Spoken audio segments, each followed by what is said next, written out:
a sound could put you right back.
Hello, everybody. Good evening, good afternoon, good morning, depending on where in the world you're joining us from. It's really fun seeing where everybody is logging in from and sharing their program of interest. So please continue to do that in the Q&A box or in the chat box. And in a few minutes, we'll turn that chat box off. But in the meantime, I'd like to officially welcome you to today's panel discussion. My name is Christy Muno. I work here in the NYU Office of Graduate Marketing and Admissions Consulting, or more commonly known as the Central Graduate Admissions Office. I'm joined today by 3 admissions officers from different NYU graduate and professional schools to share their insights into the graduate school admissions process and provide some tips for making the most of your application. So we'll begin today's session by asking each of our panelists to provide us with a brief overview before turning it over to questions. I have a list of prepared questions that I'm going to use, but we'll also be keeping our eye on the Q&A box. So please be sure to put any questions that you have in the Q&A box, not in the chat box, so we're able to answer those. We will do our best to get to as many of those questions as possible. We've got folks from all the schools helping us answer questions, as well as people from our team. If you have super specific questions unique to your application, we may not be able to get those, but instead we'll encourage you to reach out and connect directly with your school, and we'll be able to share all of that contact information at the end. One last note, the session is recorded, and you will get a recording of today's session following the event via email. You'll also have an opportunity to provide any feedback, as well as responding directly to that email to ask any questions that we weren't able to get to. We'll either answer them directly as our team or connect you to your school of interest. One last thing, closed captioning is available, so feel free to turn that on as needed.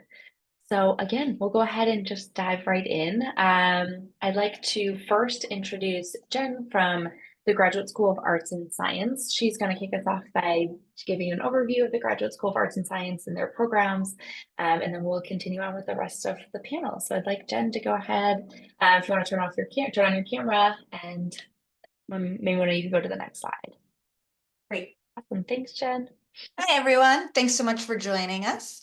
So I'm just going to give you a really quick, brief overview of GSAS. So we have more than 54 departments, and we have a diverse offering of master's degrees, PhD, and then also certificates.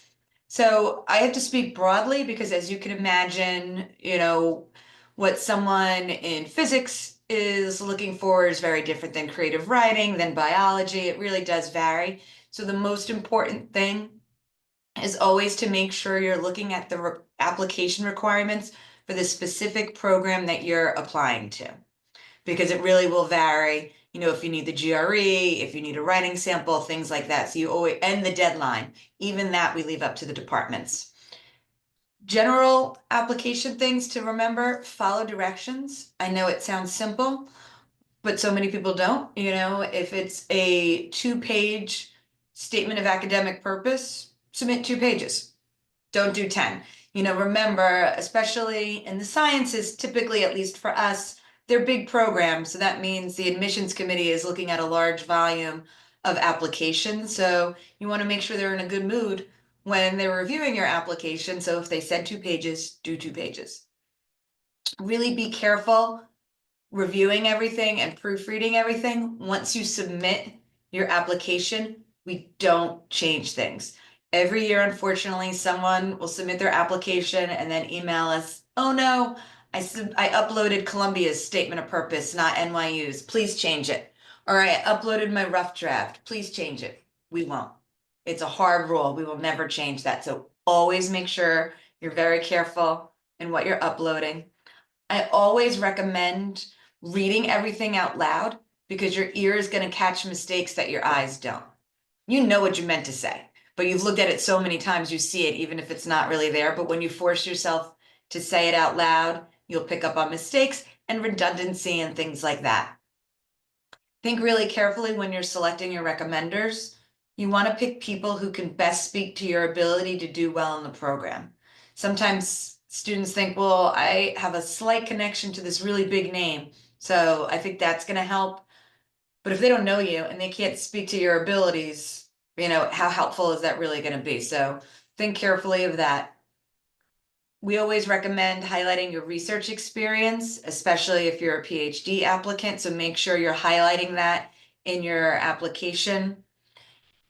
I think we're wonderful. I think all our GSAS programs are wonderful, but I think the same of all our NYU programs and elsewhere, but especially for applicants who are interested in the sciences, you'll see there's a lot of layover and crossover between GSAS, data science, which is an affiliated program, Tandon, there's Stern, there's so many different schools. Remember, you're important in your strength as well. Yes, you're trying to sell yourself to programs, but those programs need to sell themselves to you too. You need to make sure you're picking the right fit for what your interests are, what your research areas are, and what your career goals are. So really look at the course offerings, look at the syllabuses, look at the faculty and the research areas to make sure it's a good fit for you. Start looking for scholarships now. There's a lot of money to be had. It takes a lot of work, but it's worth it. So definitely, for the Graduate School of Arts and Science, we have a tuition incentive program. When I'm done chatting, I'll put the link to that program in the chat. So it'll give you some really good search engines at the bottom, so you could look for external awards out there. Make sure you complete your online application by the deadline, and then you'll see this program specific requirements are on there as well. And you could always email us with any questions, and I'll put our email address in the chat as well. Excellent. Thank you so much, Jen. That's a really helpful overview. And I think you've given some particularly good tips for the application process, which we'll come back to a little bit later on. Next, I'm going to ask Tina from the Center for Data Science to join us and give an overview of their application process and some additional information. So Tina, if you want to join us. Hey everyone, I'm Tina Lam. I'm the Assistant Director of Graduate Programs at Center for Data Science, CDS. My pronouns are she, hers. My CDS colleague, Francesca Jimenez, is also on the call and will be helping with answering questions in the Q&As today. So a little bit about the Center for Data Science. We are a provincial center established in 2013 as a training and research facility. The center overall does not reside under any specific school at NYU. All of our faculty are joint between CDS and another NYU school or department. That said, the CDS data science graduate programs, both PhD and master's, are affiliate programs of the Graduate School of Arts and Science, meaning the academic programs are administered through GSAS, but overseen and taught by faculty other than those of arts and science. And thus, students who are trying to apply for the data science programs apply through the GSAS online application. So everything that Jen said before also applies to data science, which saves me a lot of time. Thank you, Jen. So our specific application requirements, kind of what Jen was saying, each department or program has its own application requirements besides the general ones for GSAS, is that the GREs are optional. I saw that someone asked a question about GRE being optional. Is it actually beneficial to attach them? We have a holistic review of applications. So if an applicant feels that their GREs will benefit the overall application to give a better picture of you, then you can upload it. But if you don't add your GRE scores, it's not a negative to that application. It doesn't take away from your overall application. We'll be looking at all the other components, which includes the TOEFL, IELTS if needed, official college transcripts, 3 letters of recommendations, a statement of academic purpose. Personal history statement is also optional. It's not required. It won't take away, but if you have something that you want to tell us about you personally, you can add that and we'll review it. And then for MS program, there are educational prerequisites, which you can find on our website and also on the GSAS data science requirements page.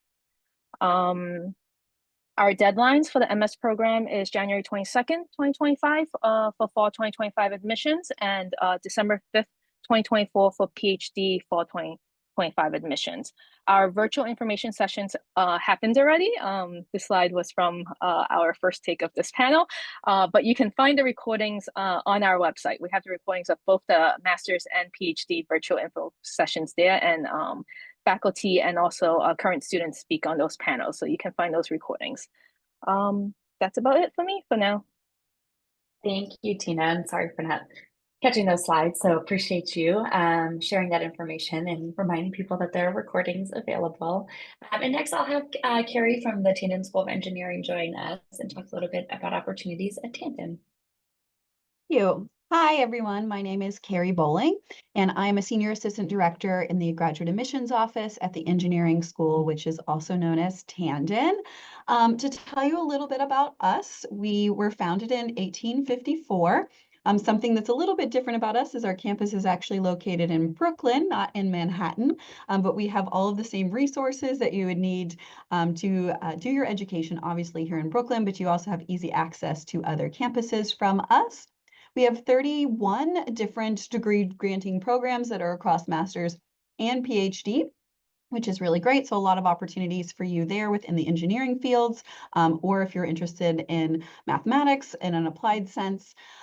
Also, just something to note, we have jumped 30 spots within the rankings over the last few years, which is more than any other engineering school within the last 10 years, which is really great.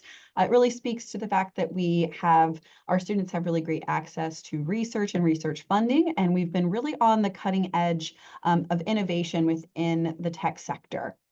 To tell a little bit about our requirements and things like that, of course, pretty standard requirements that you will have in regards to your application is online, your transcripts. Obviously, you have to show that you've graduated at some point. If you're still a current student studying, you can apply as long as you're going to be graduated by the time you start your coursework. We do have a personal essay that we require, but keep in mind it is 2 question prompts that is in the application. So we recommend that you pay attention to what those questions are and respond to them directly. And make sure, this is a piece of advice, that you do adhere to the page limits for that. You are also required to provide a resume or a CV. We do require 2 letters of recommendation. You can submit up to 3, but only 2 are required, and they can be professional recommendations or academic recommendations. If you're an international student, you will need to provide English proficiency exams. So that would be a TOEFL or IELTS. We also take Duolingo, Cambridge, etc. And then another examination to think about for all students is the GRE. We usually get that question as well. It is optional for all of our master's programs. We do have select PhD programs where that is required, but not all of our programs require it at the PhD level, and none of our master's programs require it. Similarly to data science, what I always tell students is that it's not going to hurt your profile to not submit the GRE. But if you believe that it would be beneficial to add your scores, if you think that they would enhance your application profile in any way, we do recommend that you submit them if you think that's necessary. However, just consider that once you submit the scores, they are reviewed. So if you think that your scores, you're not very proud of them, I usually recommend that maybe that's not the best thing to submit and focus on other aspects of your application. We do have deadlines coming up for fall for PhD, that's December 1st. And then for our master's applicants, we actually have 2 options for deadlines. We have our priority consideration, which is December 1st, which allows our students time to get their decisions a little bit quicker. You'd be a part of that first application review process that the faculty are looking at. Or if you don't have your documents all finished or together yet in time for December 1st, our final deadline for our master's programs for fall 2025 is February 15th. And that should be it for now. I'm happy to answer any more questions. Great. Thank you, Carrie. And thank you all for providing those overviews. I think it's really helpful at the beginning to get a broad sense of the program, but then also the application requirements. And because a lot of the questions in the Q&A right now are related to application related questions, I'm going to start with a few rapid fire questions. One question, and this will be for all of you, so you can each answer for your respective schools. A question we're seeing is about transcript evaluations and what that looks like for your school. So if folks are applying from an institution outside the US, what does the transcript evaluation process look like for your schools?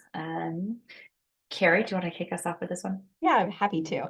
So at Tandon, if you are a student who studied outside of the United States, you will need to provide your original transcripts from your institution's registrar's office, so from your university. And it needs to be in the language of issue that it came in, as well as an English translation if the language of issue is not in English. We do not accept any evaluations. So you might be familiar with WES or WES evaluations or other evaluation services. We do not take those evaluations. What we require and will only take is your actual transcripts from your institution. Oh, wonderful. That's the same as us. I was all ready to be like, we're completely different, but same for Graduate School of Arts and Science and I'll just say for data science as well. So we require you to upload your official transcripts in the language of instruction and then the certified translation. And no need to submit a WES because we're not going to look at it. Okay, that's really helpful. Thank you all for that. The next question is sort of related to deadlines and advice, or how you would answer your perspective on, is there benefit to applying early? So let's assume you have a application deadline. Is there benefit to applying early in the process? For example, do you have rolling admissions, or if you apply by the deadline, you apply by the deadline, and then they start reviewing? So if you want to speak to sort of the application review cycle process as it pertains to deadlines. Jen, do you want to kick us off? Or Tina, go for it. You unmuted. Yeah, since data science is more specific, I can specifically say that early applications won't be looked at. We actually review all applications after the deadline, and the deadline is a hard deadline. We typically generally don't extend the deadline. I don't think that will change this year either. So there's no benefit to applying early, and you won't get a decision early just because you applied early. Great. Yeah, I would say, Jen. Again, we're big, so there is some varying, but as a general rule, any of our PhD programs, they're not rolling admission. The committees aren't going to start looking at the applications until after the deadline, typically with decisions going out starting around mid to late January into February. For the masters, the majority of our master's programs are not rolling admissions either. The ones that have really late deadlines tend to do, if they have, for example, biology has a June 30th deadline, they do rolling admissions. They're not going to make people wait that long. But as a general rule, most of our programs aren't looking until after the deadline. I always say, for your own peace of mind, don't wait to the very last second, because there's always going to be a snafu. There's always going to be some sort of glitch. And just for your own stress factor, I always say don't wait to the last second. But there's no benefit submitting it the very first day the application's open in September. And then for Tandon, technically we're rolling admissions, but I'll just say a caveat to that is that obviously we focus on our spring term admits first. So that's the priority currently. And then of course we do have our December 1st deadline for priority consideration for the master's and the PhD consideration. So a majority of those will be reviewed first in this rolling admissions process. And then the applications after that will be reviewed. So getting your application in earlier for those is typically beneficial, but you have to keep in mind that some programs get more applications than others. We are also a pretty large institution over here as well, so we do take some time to get those decisions out. The other thing I would also note is that no matter which deadline you choose or how early you are in the process, you're still going to be considered the same for scholarship at Tandon, so there's not going to be a difference there. There's usually a lot of questions like, if I don't apply for the December 1st deadline, will all of the scholarship be gone by the February 15th deadline?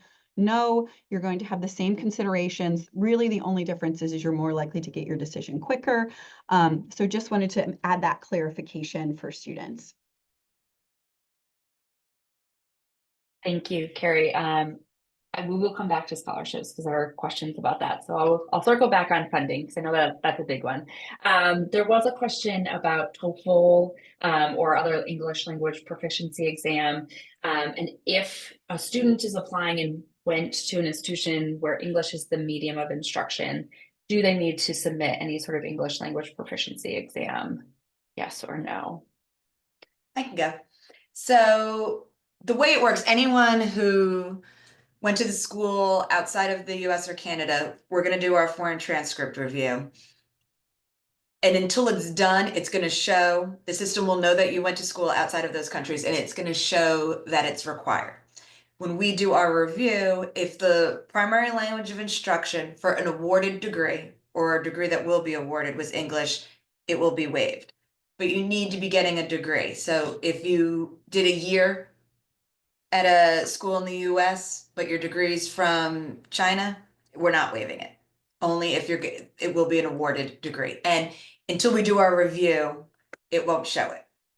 If your transcript, a lot of the schools now, the transcript will include that language of instruction. If it doesn't, you could get a letter from your university that will state the language of instruction and just upload that along with your transcript. Tandon is a little bit different. So for us, we have select countries that we do not require students to provide English language proficiency for, but they're very limited.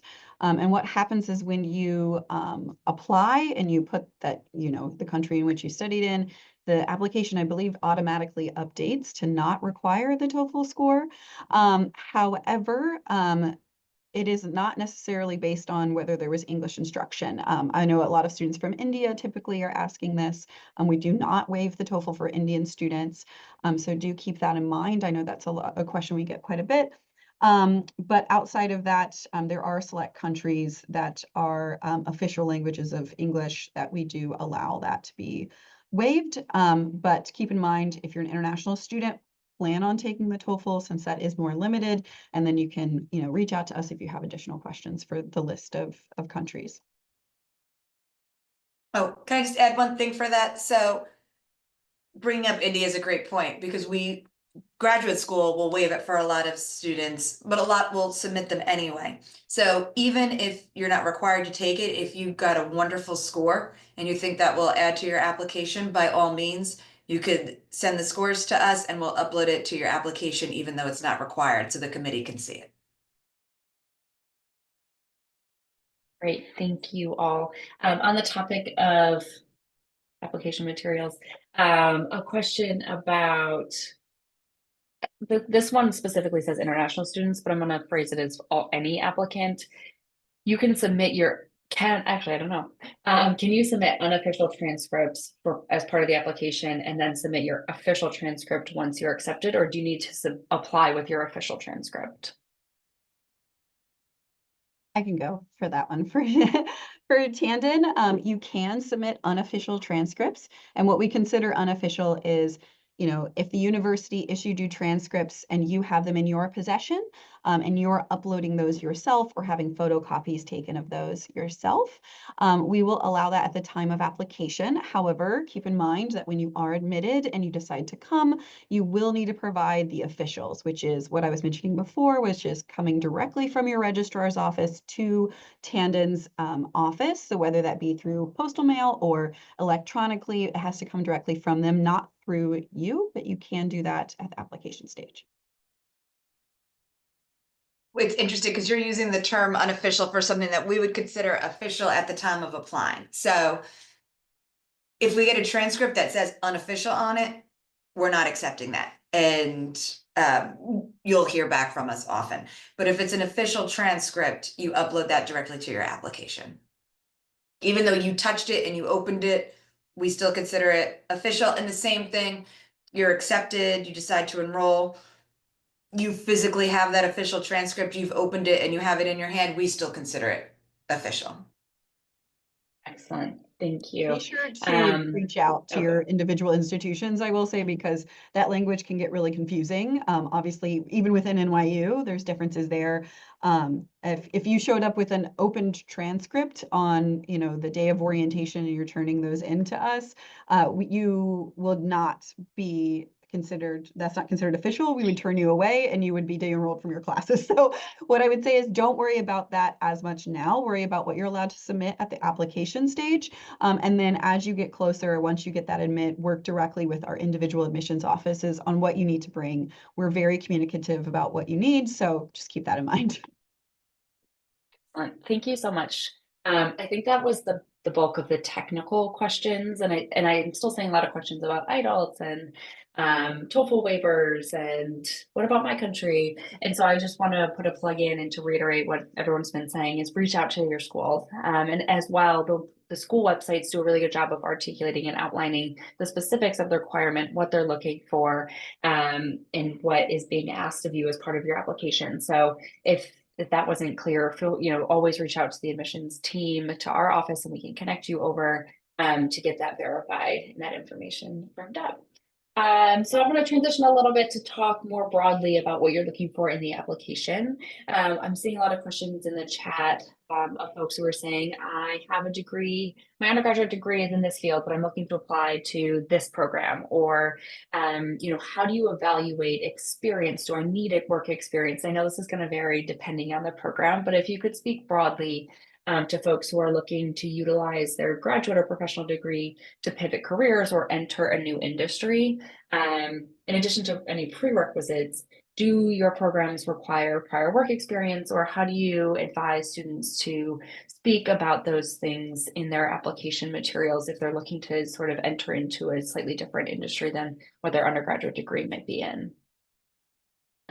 Tina, do you want to start this one off? I'm seeing a lot of questions about people trying to get into CDS, but with not a computer or not a data science background. Yeah, so the master's and PhD programs don't require students to have background in data science or computer science. Like you don't need to have completed an undergraduate degree. We understand that there are students who are pivoting into data science after working or even after their undergraduate, and they've decided that they didn't want to do whatever they studied. The only thing about that is we do have educational prerequisites, which are noted on our website, and these include courses, at least one calculus 1 class, a linear algebra class, a class in intro to computer science or programming, and then also an upper level math class. And these could have been taken when you were undergraduate, perhaps for your general elective requirements, or after you've graduated, if you want to go back to undergraduate to take select courses, or you can do certificate programs. And there will be a section in the application where you can upload additional materials. And if it is certificate programs, you can upload it there. Otherwise, your undergraduate transcripts, we will be reviewing those. And there's a section where you can list those as well. So students do not need to have computer or science or data science background to apply to the program, nor do they need work experience. We have students who are coming directly from undergraduate, from another master's degree, or after a couple of years of working. Was that it, Christy, or was there something else? That's to that perfect. question? No, that's great. Thank you. I appreciate it. Jen or Carrie, do you have anything to add to that? Or I mean, I can add Great. a little bit. It's sort of similar. Obviously we have 11 different departments, lots of different programs. So some of our programs do have prerequisite courses that you'll need to take, but none of them require professional experience prior to applying to them. But because some of our courses do require, those prerequisite classes, there may be something that you need to have a similar background in, or can prove that you've taken those courses since graduating from your undergraduate degree. But they will need to be something that is given at university credit. So if you do something like a Coursera course or something like that, showing that it actually received credit for that. And it's not just like an online course you took for fun one weekend to learn Python or whatever it might be.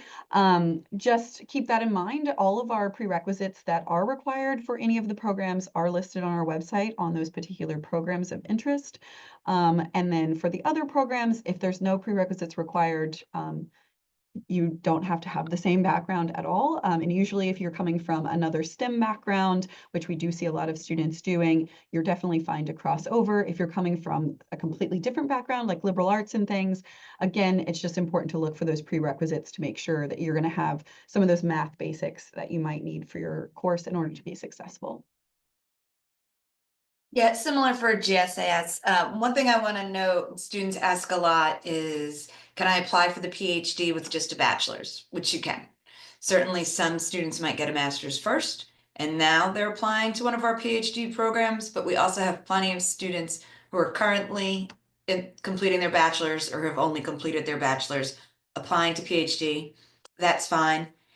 There are some of our programs that do require some courses, like psychology has a stats course and an intro to psych, math and math finance have some. So you just need to look on those specific pages for that. But we have a lot of people, especially in the sciences, who are doing complete career changes. Excellent. Thank you. My next question is part application related and part sort of research oriented in terms of figuring out what program might be right for an individual applicant. And specifically, there's a couple of questions about reaching out to faculty members who are doing research that an applicant might be interested in. The two-part question, do you recommend that applicants reach out to faculty members? Is there benefit in doing that? And if it's for a PhD program, is it part of the application process for folks to reach out to faculty directly, or does that happen later on in the application process or after the admit process? So I guess the broad question is, how should applicants engage with faculty members in terms of aligning research interests? I can speak about data science. So for PhD program in particular, a lot of students, applicants ask about this. It's not required that you connect with a faculty prior to application. Within the data science application, there is a section after you choose the PhD application for you to select the faculty. There's a list of faculty with checkboxes that you can select which faculty you're interested in. And that's how our faculty, when they're looking at applications, they filter and can see which students are interested in them or which area of study. That said, if you wanted to reach out to faculty, you can do so, but I would recommend looking up the faculty's either faculty website or their personal page, the GitHub page, to see what the guidelines they have for applicants to PhD. They might state there specifically that they're not looking for PhD students this year, that they're on sabbatical perhaps, or that they are looking for students, but they don't want to be reached out, that they should just be checked off on the application. And also, since most of our faculty are joint faculty, they might specify whether they're accepting students in data science or their other home department. So definitely look at the faculty's website if there was a faculty that you're interested in, to make sure you know what their guidelines are to reaching out to them. For the master's program and also curriculum-based things, our website have a section of our master's admission ambassadors who are current students in the program. So if you want to reach out to a current student, those students are open to being reached out, and they're from varied backgrounds, which is on the webpage as well. So you can see which one matches with your interests or have similar experiences to you, and you can ask them questions. We also have all of our PhD students listed on our website, and usually those have contact information as well. For faculty, you can reach out to faculty if there's a specific course or a specific area that you're interested in, but just note that faculty might not respond to your email, or you might need to follow up on it, especially with the semester in session, they might be busy, or if the semester is not in session, they might be on vacation. So that's a caveat, but you can always reach out to us, so me or Francesca, if you have any application questions or curriculum questions. We also do academic advising for current students, so we might be able to answer your questions. Yeah, I go. I always tell student, applicants, you can reach out to the faculty, but just don't take it personal and don't take it as a reflection on your application if you don't hear back from them. A lot of them, especially the sciences, tend to be bigger departments. So the sheer volume of emails they're going to get from prospective students is so high that they just don't have the bandwidth, and some might not reply to anyone, so that way they don't feel like they're just picking and choosing. There's no harm in doing it, but just don't take it personal if you don't hear back. It's not going to hurt your application. But I do, as Tina said, you should look at the research areas that you're interested in, look at the faculty in them. Each application for the graduate school, once you pick the program you're applying to, it populates different questions for you, but most of them will have you list faculty that you're interested in and areas that you're interested in, so they will know. And then for Tandon, at the master's level, we do not recommend reaching out to faculty at any point during the application process unless it's something very specific to the curriculum that the admissions team cannot answer. So what I would say is, reach out to the admissions office. Contact information, other side, is there. We're more than happy to answer your questions. And if we're not able to, we can connect you with an advisor within that department. So it might not necessarily be the person that you see online that's doing research that you're interested in. There's a designated faculty advisor to help with questions regarding research in the department, as well as the curriculum. That's solely because we have a plethora of applications, and it can be very overwhelming. So the admissions team is a great place to start.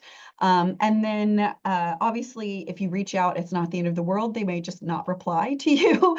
So keep that in mind. At the PhD level, however, we do recommend, it is not required for you to find a faculty member that you are going to be doing your research with to have like a match ready to go. But we recommend that if there is someone that you are wanting to work with, to at least reach out to them, say hello, that you're interested in working with them, that you're applying, that sort of thing during the application process, just to, sort of get the door open for that. But it's by no means required. You do not have to do that. And again, keep in mind, faculty obviously are in the middle of the term, and the holidays are coming up. So they may be slow in their response time. But generally, that's what we recommend. If you are interested as a master's student to work within the department doing research, if you are interested in doing something like that, that is definitely not something we typically talk about within the beginning through the application process. Usually research and teaching positions in the at Tandon are usually reserved for our PhD students. And then if there are additional positions available after that, usually the master's students are, it's open to them after that. So it's usually much later in the process. Could be your second year that you're a student, or it could be once you are starting to arrive at Tandon or right before. You can reach out to faculty if you see those postings available. But I wouldn't necessarily recommend to reach out early on for those research positions as a master's student. Great, thank you all for that. So transitioning gears a little bit from the application research phase to funding your education. So, what are things that people should be doing now to think about how they can pay for graduate school? What scholarships or funding opportunities are available within your schools or programs? Anything you can share about sort of the financing side of graduate school and things that folks could be doing? Sure, I can start that one. So for our PhD programs, all our PhDs, well, and Tina can speak specifically for data science. So I'll speak to everyone but data science. Our PhD students are fully funded. So it covers the 72 credits for the degree and the associated registration and service fees. And it also covers health insurance. And then you're guaranteed a stipend either 4 or 5 years. Most of our programs are 5. There's still one that's 4 years. So you're guaranteed a stipend in the fall semester and the spring semester. This academic year, our base stipend is $17,500. So you get that evenly in the fall and then again in the spring. Some programs might also do summer money. Teaching is additional. So if you teach, it supplements your fellowship. It doesn't replace it. Sorry. Most of our master's programs are unfunded, especially in the sciences, but I put in the chat the link for the tuition incentive program. So where you can look for external awards. If you find an external award, anything under $13,000 will match 50% for tuition. Anything $13,000 or more will match 100% for tuition. I'll put another link in the chat that has just some of our other programs that we have. For example, military awards that we have. There's awards for people who are teaching in the tri-state area, and just some useful links to look for some external awards. There's a lot out there. You have to start early. It takes a lot of work, but it's worth it. I guess I'll go. So we are it is the same for what Jen said. For PhD students, we also cover the 72 credits plus registration fee and health insurance for 5 years, stipend for 5 years, fall and spring semester. And our stipend this year is around 20,300 per semester, fall and spring. Some faculty might offer summer funding, but it's not guaranteed or included in the package. For master's students, we have a limited number of scholarships, and all applicants are reviewed for those scholarships, and you would find in your admit letter if you were awarded the scholarship or not. But it is very limited, so we do also offer the admitted students, we do provide resources for them to find outside scholarships, and it's they usually fund it out of their pocket for those. And then for Tandon, so again, PhDs are fully funded. Just keep in mind that each department may have different types of funding packages that can include various things. Like I was saying, you could have a teaching assistantship or a research assistantship or a stipend, a different combination of things. So that is something, if you are a PhD student, to speak to the faculty and department about if you want more clarification on what that looks like within your particular department. The master's side, students are automatically reviewed for merit-based scholarship. So the higher your grades are, the more likely you are to secure scholarship. It is a partial scholarship, and students that are awarded typically get something between the range of $3,000 to $12,000 per academic year if they are awarded that merit scholarship. There's nothing else you need to do in order to be reviewed for that. No additional scholarship applications. You just automatically get considered once you're admitted, and it will be announced to you at the time of your acceptance if you were also awarded a scholarship from Tandon. Sometimes there is additional scholarship opportunities that come up. If they do, we will email you about them, but that is our general process. Thanks. That's super helpful. One thing that I like to put out there during these panels, because sometimes it's not obvious, NYU is a private institution, so there is no in-state or out-of-state tuition. Same for international students or domestic students. Tuition is tuition for that particular program. Tuition varies depending on the program, so it's worth looking into that. But it is a private institution. And then I know that Tandon had shared a fee waiver for GSAS and CDS. Are there fee waivers available for particular groups for attending events, or how do you manage the fee waiver process? For the Graduate School of Arts and Science, we have an application fee waiver policy that's open to US citizens and permanent residents only. And I could put the link to that policy in the chat, but unfortunately we don't have one for international students and we don't give it for attending events. Okay, thanks, Jen. Tina, is that it's the same for CDS? So students who aren't eligible for the GSAS application fee waiver, we do have a limited number of application fee waiver that we give out, and it's by an application process. Applicants would fill out a form to indicate justify why they may need the fee waiver, and you can find the link when you start an application. There's actually a place for it, and the reason for that is because within the application you have to put in your application ID. So you would have to start the application to put that in anyways, Okay. but you would be able to find a link there for the data science, both the master's and PhD application. Okay, great. Thank you. That's helpful. The next question I have is specific to Tandon and GSAS, and a question that we often get is what's the difference between the two computer science programs? News coming. I don't want to pitch each other against each other, but if you could give a quick synopsis, and maybe one of you has a pitch that you use or and can share well. But generally speaking, what is the difference between the two programs? And related, a question that we're seeing and that we get often is, can I apply to both? Or can I apply to two programs in different schools? So if either one of you want to take that one, that would be great. I don't know if I have a pitch, so Jennifer, feel free to jump in. Usually what I recommend to students is, one, the main thing to think about with Tandon is we are an engineering school. So all of our programs, including our math programs, which obviously GSAS has also math programs, ours are much more applied programs, generally speaking, and they are coming with an engineering focus. What I would also suggest is that we typically tell students, we want you to do research from both of us. So, looking at both of our websites, looking to see what the curriculum is. We list our full curriculum for our programs.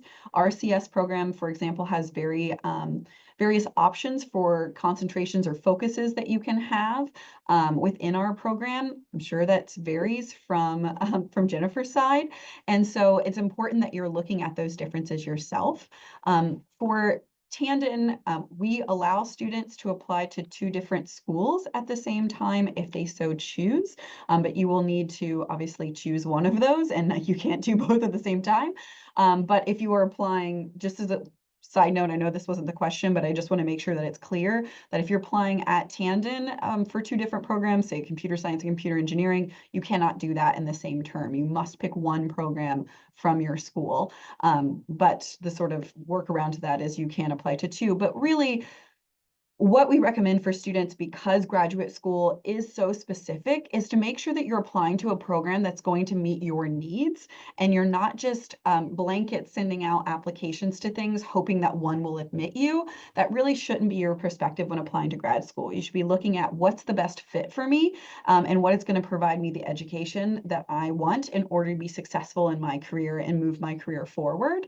And then with that mindset, you can then look at the various coursework that's being done at both programs and then be able to determine which one makes the most sense for you to apply. And then if that doesn't work, reach out to the admissions teams. We can connect you to a faculty advisor. They can talk to you more in depth about the program as well. But Jennifer, if you want to add anything onto that. Yeah, no, that's perfect.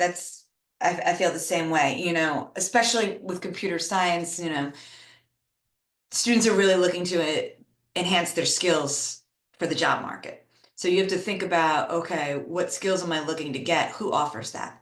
What's great is you can go on the websites and see years past of all the different course offerings, look at the syllabus to see what the content really is, and is that what you're looking to advance your career? And then also keep in mind, most of the classes in Tandon are going to be in Brooklyn. At Courant, it's going to be in Manhattan. So that is a difference to factor in. And similar, you can only apply to one program within GSAS. So for example, you couldn't apply to computer science and data science for the same term, but you can apply to our computer science and Tandons. And, as Carrie said, you ultimately have to pick one. Great, thank you. And That's any really award helpful. that you might be offered at Tandon would not carry over to GSAS. That's important to note. That's helpful. And spoken like someone who's had that question before. So Yeah. thanks for clarifying. This has all been really, really valuable. I have my closing question is usually like, what advice do you give to applicants? But I feel like we've done a lot of that. So if you have any additional advice to share, a couple of things that stood out to me in particular were paying attention to page limits. And I just saw a question about letter of recommendations in the chat, and making sure you let them know early and often, because your application is not complete until your letters are received. And you can enter in that information right when you start your application. So let your letter writers know, give them an early deadline if you need to.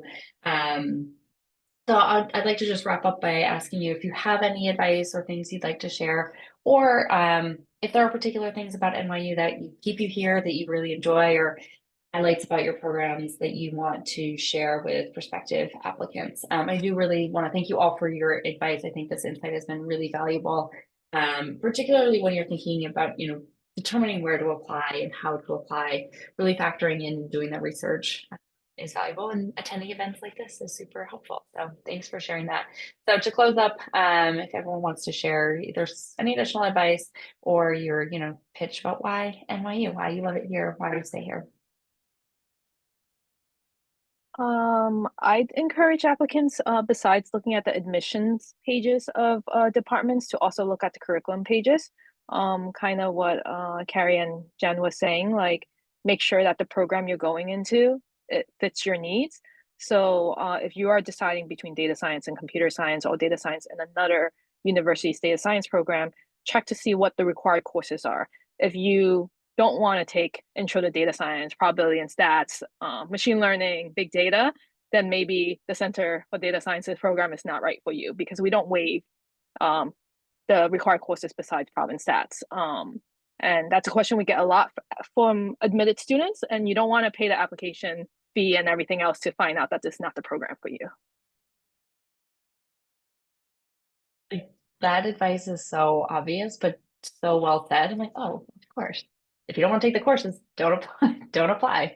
Thank you, Tina. That's really helpful. Carrie or Jen, anything to add?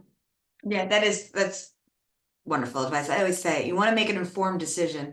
You have to think, or you have the big picture idea. Okay, I want to go to graduate school, but why? What are you looking to get out of this? And really make sure the program you're picking is going to match with that. Don't just go by the name. It sounds good. Okay, but is it really the right fit for you?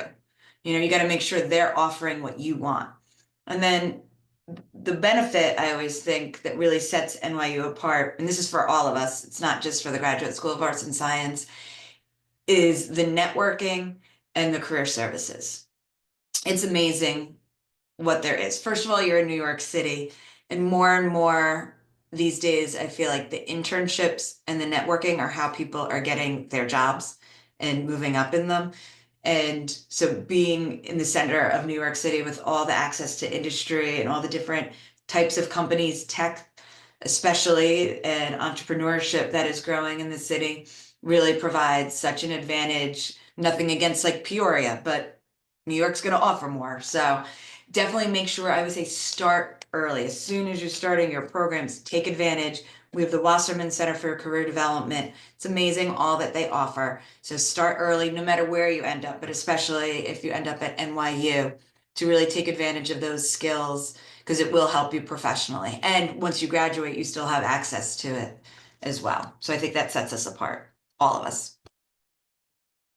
And then I'll just say a couple of things. I think we've sort of touched on this a little bit, but I just want to hone in to say, take your time when doing your application and focusing on all of your application materials. I think a lot of times people want to say, oh, I have a really good GPA or whatever that might be. And surely people aren't looking at these other things that are in the application. Believe me, if we did not want to look at them, we would not require them.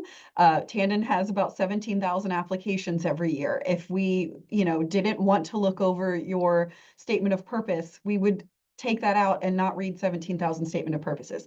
They're there for a reason. All of these application materials add to the narrative of who you are so that not only can you express to us why our program's a good fit for you, but we can actually see who you are, what kind of amazing things that you've done, what type of diversity and education that you have, and see if you're a good fit for our program.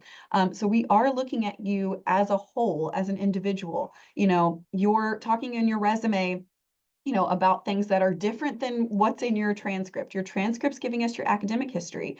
Your resume is going to tell us what you're doing outside of the classroom. Your statement of purpose humanizes you and tells us more about who you are, what motivates you, why you're excited to be in the program. And then your recommendations should then apply an additional layer of something that we don't know. Someone is able to talk about who you are, how you're going to be successful, what are things that, numbers aren't going to tell us from test scores or grades. And think about all of those things individually and work on gathering those materials instead of throwing them together. I know that sounds like a simple thing to think about, but it really does get overlooked quite a bit. And when you're applying to a program that you've taken all of this time to do this research on, to find the perfect fit for you, you owe it to yourself to put in that time and effort to the application. And then just something that I really like about NYU, I was actually going to say the exact same thing that Jennifer said. So, which was there's so many opportunities in New York City. But since she already talked about that, I'm not going to harp on it again. Just know that that's times two. But sort of on the lighter side is that not only is there a lot of professional opportunities, but there's just a lot of amazing and fun things to do in New York. I feel like everybody's so focused on the academics, which should be your main focus, obviously. But in your downtime, being able to, find groups of people that are like-minded, that are into hobbies that you're interested in, and you're able to participate in those types of things, it really does add to your relaxation and comfort and your excitement when you're in school. So then that way you can go back to the lab, go back to studying and feeling refreshed, which other things might not provide that for you. So there's always something fun to do in New York City. There's always people that are like-minded. So that's one thing I always encourage students to think about as well. Can I add one thing, really Christy? Yeah, Sorry, yeah, so of course. when Carrie said that, it made me think of something we often recommend for our academic statement of purpose, which all of our applicants have to submit. Don't just do a generic one. Often you're applying to 7 different schools and you write one academic statement of purpose, and when the committee's reading it, they can tell that it's so general and you're saying the same thing to everyone. We want to know why NYU and this specific program is the right fit. So you did your homework, show that you did it in that statement of purpose of why this is the program as opposed to other ones out there. Thanks. I was going to add something similar because I think that is so valuable. And also for you as an applicant, if you aren't able to articulate it, is it the right program for you? If you're struggling to articulate why, maybe it's not the best fit. And so all of this was really helpful advice. Thank you so much to our panelists for sharing. I feel inspired. Definitely not to apply to any of your programs because that is not my skill set, but thank you. I feel inspired. So that means that you did a really good job. And a big thank you to everybody who helped answer over 100 questions in the Q&A. So kudos to you all. Carrie, would you be able to put the Tandon application fee waiver into the chat? We've got a question for that. And then if for the participants, thank you for joining us today. If we weren't able to get to your question or your question was really specific and we weren't able to answer it, here, please follow up to that email. You'll get that email from us following today's event with the recording, and just respond to the email, and we'd be happy to either answer it ourselves or connect you directly to the schools, and they can help answer it. So I'll give Carrie a second. I see her typing. To put I could that stay on and application answer paper in there. GSAS questions too. I'll Sure. stay on. So we can turn off our cameras, and if there's any lingering questions, we'll do that for a couple more minutes, and then we'll just wish everybody have a great rest of your day. Good afternoon, good evening, good morning. And thanks again for attending. Take care, everybody. Have a good day.